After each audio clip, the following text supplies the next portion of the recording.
कहानी एक ऐसे घर से जहां शादी का माहौल है, लेकिन टेंशन और शांति इतनी कि शादी का घर किसी जंग के मैदान जैसा दिख रहा था। अरे जैसा मर्जी डेकोरेशन कर दो, पैसों की चिंता मत करो। इतना पैसा जब लड़के वालों को दे दिया तो फूल वालों को देने में मुझे क्या दिक्कत है? अरे धीरे बोलो ना, साफ लग रहा है कि फ्रस्ट्रेटेड हो। अरे तुम तो चुप ही रहो। एक बेटी संभाल नहीं पाई। सारा दिन मैं काम पर जाता था, सोचता था घर पर बच्चों को अच्छे से संस्कार मिल रहे होंगे, लेकिन नहीं, मैडम को तो अपनी किटी और फैशन से फुर्सत मिले तब ना। माँ चुपचाप वहां से चली जाती है। समझ में नहीं आता कि आखिर शर्मा खानदान में हो क्या रहा है। कल तक चिड़िया सी फुदकने वाली शीना की शादी यूं अचानक एक मोटे काले लड़के से क्यों हो रही है? शीना कमरे में हाथ में गुड़िया लिए बोलती है, मेरे साथ जो हो रहा है ठीक हो रहा है। तुम तो सब जानती हो, साहिल मेरे लिए भगवान है। अब जब वो ही नहीं मिला तो फिर कोई भी हो, जिंदगी ही तो जीनी है, जी लेंगे। बाहर शीना की बुआ किसी से बात करती है। अरे मोटा नहीं, उसे तो खाते पीते घर का कहते हैं। अब ओबेरॉय का नाम भी किसी को बताने वाली बात है। उनका इकलौता लड़का तो करोड़ों की सामी तो है ही। अरे हमारी शीना बिटिया तो रानी बनेगी, रानी। इन सब के बीच कहीं कोने पर शीना हाथ में मेहंदी सजाए बैठी थी और आंखों में आंसू सजाए। और वो समय भी आ जाता है जब शीना मंडप के नीचे हाथ में वरमाला लिए खड़ी होती है, लेकिन तभी अफरा तफरी मच जाती है।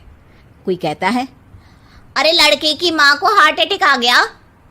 अरे अच्छी खासी थी, कैसे हो गया? अरे कहते हैं ना, किसी किसी लड़की के पैर अच्छे नहीं होते। हो सकता है कि मनहूस है ये लड़की। शीना पास खड़ी सब सुन रही थी।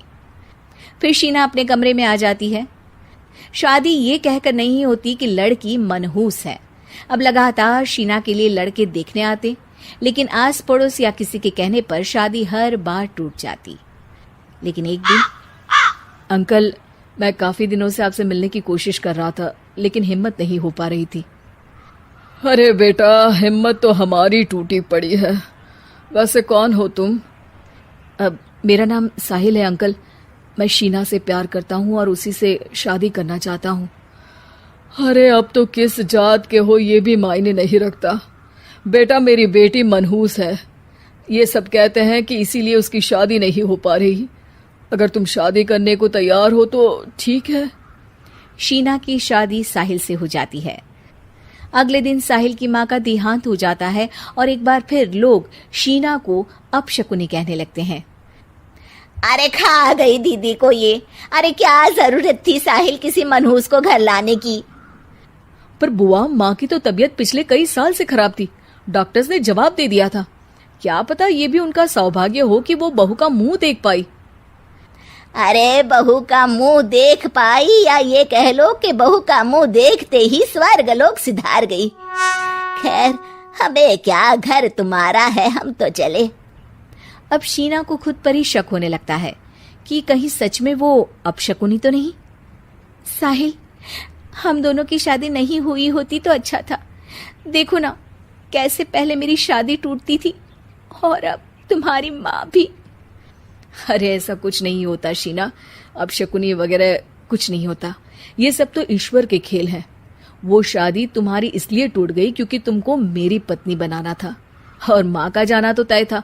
वो काफी बुजुर्ग थी, साथ ही एक ऐसी बीमारी से जूझ रही थी जिसमें डॉक्टर्स भी उन्हें नहीं बचा पाते।